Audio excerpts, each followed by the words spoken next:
Aloha, cousins. Welcome. It is the doorman again. Open to the door with the EBL Little Cup Roundup Week 1. Don't forget to check out all the coaches down in the description below. We have the Carolina Garchomps, the Snowdonian Frostmoths, New York Batangs, Essex Espeon, Texas Larvatars, Walton Wingles, the Miami Drattinis, and the Greater Manchester Good Ninjas. Check out all them coaches with their YouTube channels and stuff in the description down below. We had a very set of interesting battles for the first week. The first match we had was the Carolina Garchomps versus the Snowdonian Frostmoths. Now, the Garchomps lead off with Rockruff, while the Frostmoths lead off with Goomy. The Garchomps want to lead off with Rockruff for rocks, stuff like that, but decided to go for a Play Rough instead to knock out the Goomy, which it does automatically, which then the Frostmoth respond by sending out Buizel. In response to him sending out Buizel and stuff like that, Carolina decides to Terra type his Rockruff into an Ice type, not to make him do weak to water types anymore, while Buizel sets up with a Bulk Up. Then Buizel responds also next with a Terra Water type to buff up his Water type moves already. So it's one of those Rockruff Terra to get rid of weaknesses for defensively, while Buizel Terras to go offensively and buff up his attacks and stuff like that. Rockruff manages to move first, knocks Buizel down pretty well with the Play Rough, and then Buizel uses Wave Crash to knock out the Rockruff, but because of the recoil, knocks himself out as well, which makes them both lose their Terra Pokemon within that same turn. What's funny is Jakey was talking about how he forgot that Wave Crash had a recoil, so it was funny being like, oh, hey, I died too, so that was kind of fun to see about that. After that, Saladin came out for the Garchomps, while Toedscool came out for the Frostmoths. Saladin used Fake Out for a little bit of chippies, and then just finished Saladin off with a Flamethrower, and that was it. Growlithe then came out for the Frostmoths after that, and then gets taken down with the Sludge Bomb. But the reason why he got taken down with the Sludge Bomb is because it also got poisoned, and then the Growlithe used Wall Charge also. So between the Sludge Bomb damage, the Wall Charge recoil damage, and the getting poisoned from Sludge Bomb, Growlithe went down that turn as well. Jakey seems to have a fond for recoil moves. That might be something to think about with Season 6 and stuff like that, but you don't know. Don't know. After the Growlithe gets taken down, unfortunately, Teddiursa comes out and basically is not able to finish off the Saladin quite yet. And lives with about a little bit of red after their exchange of moves, which then Newt decides to switch into Applin. Teddiursa just keeps hammering into Applin one after another, trying to get it to go down. But Applin managed to survive and managed to take a Teddiursa out with the Roll Out. And then in response to it, Jakey sent out Magnemite because he knows that Roll Out's a rock type move. Pretty sure Steel type would take that out just fine. After about 2 to 3 turns, Magnemite finally takes out the Applin, which then, of course, Carolina just sends out the Saladin just to finish off the Magnemite and ending the battle with a 6-2 favoring Carolina Garchomps. I'll have to say that battle was very fantastic, having to switch Pokemon, seeing the different Terra types, Terra 1 being for defense, while I had the other Terra type being for offensively. And I know whenever EBL goes into Scarlet Violet, I want to say for Season 7, hopefully? Season 6 or Season 7, I can't remember one now. But hopefully for that, we'll be able to have more battles and stuff like that out there. So that is with the Carolina Garchomps versus the Snowdonian Frostmoths. Next up, we have the New York Batangs versus the Essex Espeon. Just starting off with this one, because nothing's wrong with either side with this. It's just funny, the comparison between the two. Max is going off saying that Pidge is a great battle strategist. He has a plan for everything. While Pidge is literally just like, skidoo. Like I said, nothing wrong with either side. To me, it's just a funny comparison, seeing one person being ready for everything and recognizing his opponent is powerful and everything, and Piz is just like, skidoo. That's all his plan is, just skidoo. He just wants to show off skidoo. Like I said, nothing wrong, just very funny. Just what I've seen, just very funny. But the battle starts off with New York Batangs going for Gibble, and of course, Essex Espeon's going for Skidoo. Which, throughout the battle, I will say that because Essex Espeon have Hisuian Zora. So Maxis is always kind of guessing which Pokemon is out there or not. So he doesn't know if it's 100% Skidoo, could be Zora, because of the illusion ability that Zora has. So he's always kind of second-guessing himself, which I'm pretty sure is kind of what happens here in the battle. I've had to fight Pidge with a regular Zoroark, so I understand the feeling. I really do. I've always having to second-guess yourself, wait, is this a Pokemon or is this actually Zora? I understand completely. Gibble starts off with the rocks because it's Max's plan to figure out if it's a Zora or not. seeing how much damage they take from the rocks, which is actually a really good plan. I never would have thought about that at all. So that's what he said instead of Gibble at first, and then Essex is over here being like, you know what, I'm trying to bulk up here real quick. I think I can do it. Managed to bulk up once. Gibble then decides to go in for the attack because New York is done his job. It got the rocks up. It's what it needs to do. Now I just need to do as much damage as I can do. So it goes for Outrage while Skidoo still sets up again. And then after that, Gibble keeps trying to do more damage, but because of the bulk ups, it's not doing as much. While Skidoo managed to take out the Gibble. Or not take it out the Gibble, but pretty much does a lot of damage to Gibble with Horn Leech, giving back the damage that it got from the Outrage. It is also able to knock out the Gibble with the Trailblaze in the end, eventually raising up his speed. So it's got +2 attack, defense, and then 1 raised in speed. So looking really good for Essex right here. After that, New York decides to respond with Larvesta, and because he knows that he can do the most damage against Skidoo, and then tries to Terra for the electric typing, predicting the rock type move from the Skidoo. Which is actually cool again because Max has decided to go with the defensive Terra typing of this one, changing his Terra typing to maybe live a hit so then it can take out the Skidoo. Which actually ends up working for the Skidoo's favor because Skidoo went for Brick Break, just wanting some damage, but because it Terra typed, it was able to do a lot more damage to the Larvesta. But also because of Larvesta's Flame Body, it managed to burn it. So it's kind of like a tick for tack type of situation. Normally, Break wouldn't have done that much damage, and it probably still would have burned because of Flame Body.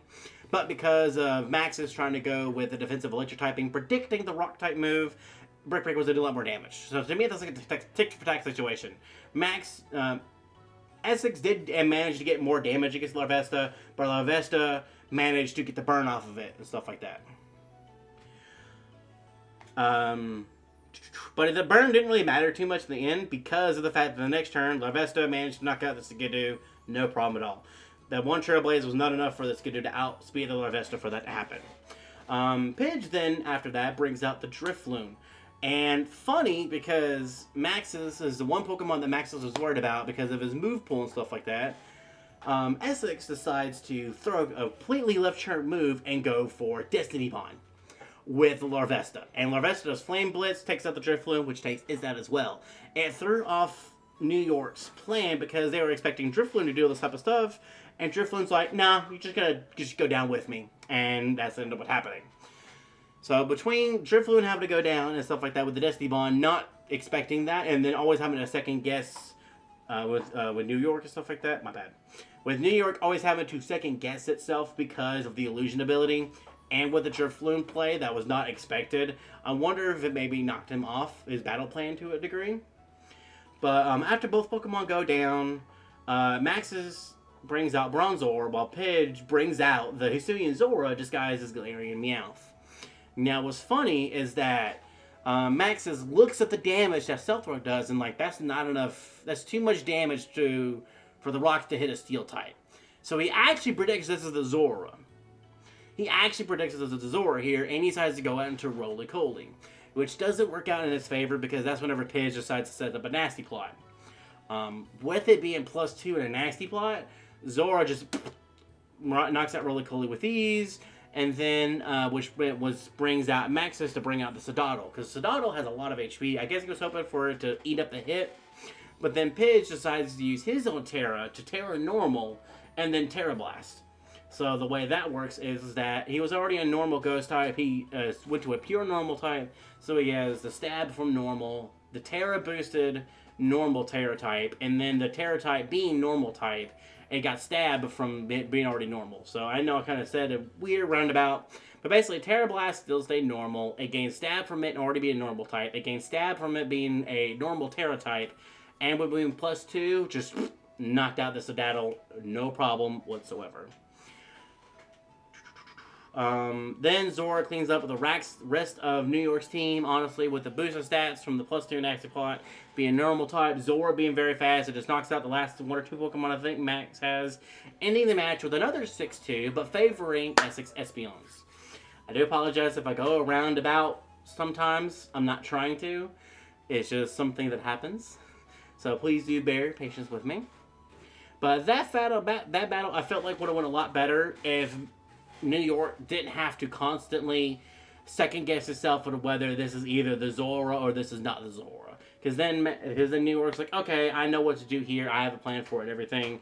While also having the Zora in the back foot helped out Essex because they were able to keep trying to trick him up and make them double guessing. And then doing plans like with the Driftwoman and Destiny Bond threw off New York's battle plan and stuff like that. So I still think that battle went really well. And what's funny is, again, is one person went for the defensive terror type, while one person went for the offensive terror type. That's the theme for these two battles so far, but I think it changes with the next one. But it's just funny so far. Next up, we have the Texas Larvatars versus the Walton Wingles. Now, that is myself here and Nate Tube. Both of us start off with, I start off with Impotent, and Nate starts off with Watchel here.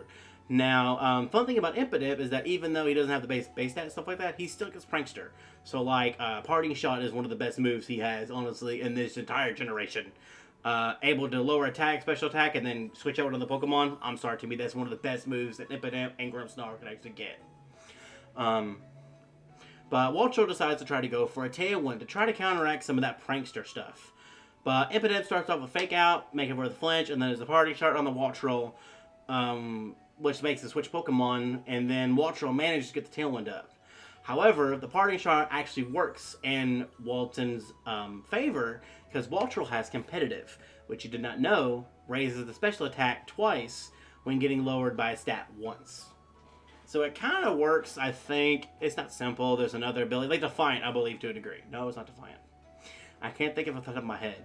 But it's like, I know there's another ability where it has the same thing, but I think it's Attack, where you get lowered a stat, your attack rises by 2. I know there's another ability, but I can't place it off the top of my head. But with Parting Shot, basically hitting the Watchel for a -1 and attack, -1 and special attack, means I was able to get to a +3 special attack. And whenever I was looking at that, I saw the +3 and went, oh, I didn't realize that Pokemon had that ability, and it did that, and then that put me into halfway panic mode, because I'm like, now it's a +3 Watchel. I looked at my Pokemon and stuff like that, and I decided to go with Bagon, hoping that the Dragon Resistance was going to be enough not to get knocked out by the Electric move. Now, if Nate would have stayed in and done some different moves and stuff like that, the battle would have went differently. However, he went for a Volt Switch because he knew he got the Tailwind up. He didn't think about the stats 100%. He knew he got the Tailwind up, and he wanted to go out to another Pokemon to maybe try to knock out Bagon. So then he hit the Bagon, which did a considerable amount of damage, left me with like a third of health, and then switched out to Dreepy, while then Bagon got off a D-Dance to help it go against the Tailwind and stuff like that. But I still felt like Dreepy was going to outspeed the Bagon. So then Texas, what they decided to do is switch out into Impotent, because Fairy types take no move from Dragon types, and I figured Dragon versus Dragon, he's going to go for a Dragon type move, which ultimately does work out to my favor. Impotent gets to come out for free and stuff like that. Nate then switches out to Riolu because of the fact that Riolu is a Poison Terra typing, and he has Poison Jab, and that's what he wants to try to do. Use Poison Jab on the Impotent. But before anything gets to happen, Impotent throws off a Thunder Wave on the Riolu. Yeah, that's what I put down my notes. Yeah, the Impotent threw off a Thunder Wave onto the Riolu. I don't think it take damage or not. No, because it was whenever it was switching out. And then the Tailwind peters out. Doesn't think nothing about it. He still decides to stay in and tears Riolu into a Poison type to try to get rid of the Impotent, while I use Parting Shot to lower his attack, lower special attack, and then bring out Glimmet. Because Glimmet has Toxic Debris. And with Riolu being a physical type, Texas knew that I was going to get the Toxic Spikes up pretty reasonably well. Which does happen because Riolu does get paralyzed, but then the next turn goes for Stealth Rocks. Not for Stealth Rocks, my bad. I'm sorry. Riolu gets paralyzed as Glimmet's coming out, so it doesn't get the Toxic Debris off yet. Glimmet takes that then chance to go for Stealth Rocks, and Riolu tries to use his Metal Claw to try to get an attack buff to make it towards neutral attack, but it doesn't activate, and then the Toxic Debris ability causes for Toxic Spikes to go up on the other side of the field. Seeing that Glimmet has the Rocks up, the Toxic Spikes, and it's against the Pokemon that can keep doing damage against it to make the Toxic Spikes keep going up, I'm just, Texas is just like, let's just keep going at it to where we can get a safe switch into something else and just trying to take down this Riolu. And Briella keeps trying to take down the Glimmet as well, because it's like, well, I've already done here. Let me just try to take it out. But Glimmet ends up taking down the Riolu, letting Walton lose their Terra-type Pokemon. Now, he sends out Wattrel next. So that way he could try to get maybe another Tailwind up, and then again, not get hit by the Toxic Spikes. Because at that point, it's a +2 layer of Toxic Spikes, so any Pokemon comes out is Toxic. Not poison, just Toxic. But Wattrel wasn't fast enough to set up another Tailwind before Glimmet managed to take it down. That's it. After then, he sends out Crabrawler after the Wattrel. Crabrawler manages to outspeed, bulldoze the Glimmet, and finish it off. Oh wait, no, actually Wattrel was able to outspeed the Glimmet and managed to set up a Tailwind before it went down. I even have that on my notes. Almost forgot about that, so that's my bad. But Wattrel did manage to set up a Tailwind before it went down to Glimmet, and then he went to Crabrawler. Crabrawler outsped with the Tailwind to bulldoze, getting rid of the Glimmet. Texas then sends out Impidimp to, again, fake out and Party Shot. Most of the time, what it's going to try to do. But this time, it only gets the special attack lowered, not the regular attack lowered, because of Hyper Cutter on it.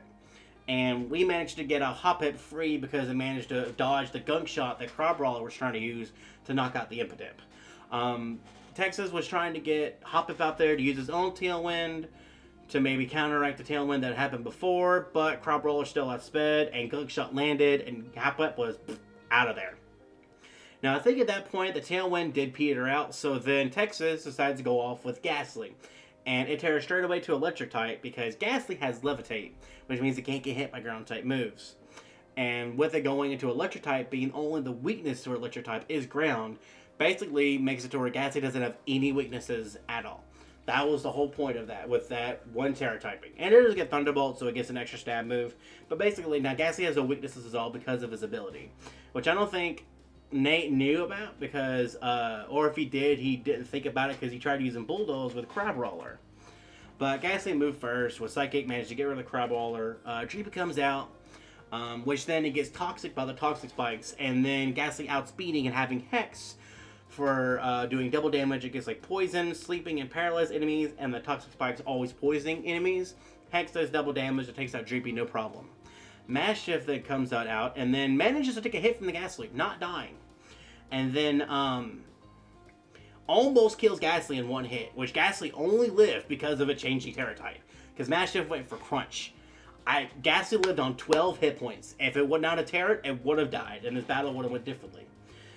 But with Ghastly being able to live just shy of those 12 points, managed to take out the Maschiff from the next turn, and then also taking out the Drowsy, taking out the rest of Nate's team, ending the match with another 6-2 favoring the Texas Larvatars. Now here, I think Nate did really well. From my understanding, the Parting Shot fake out kind of surprised him to a bit, and it threw him off to his game plan. But other than that, I feel like he went really well.